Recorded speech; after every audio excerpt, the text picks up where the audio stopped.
ماڵ و بینەران و بیسەرانی خۆشەویست ڕێکخراوی داخۆک لە میانەی کار و چالاکیەکانی هەڵدەستێت بە ئەنجامدانی چالاکیی بەرفراوان لە وڵاتی بەریتانیا لە بەرواری چواردەی هەشتی 2025 دژی یاسای بەرفراوانکردنی هێزەکانی حەشدی شعبی لە وڵاتی عێراق بەگشتی داواکارین لەسەر جەم ڕۆژنامەنووسان و چالاکوانان و هەر تاکێکی کوردی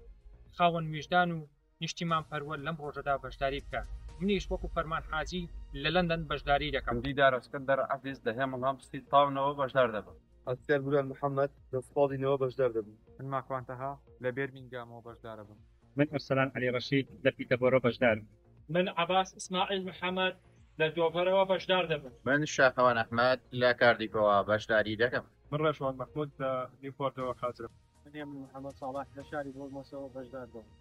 شاخەوان حسێن شەریف لە پۆرتەوە بەشدار دەبم من محەممەد قادر لە لەندەنەوە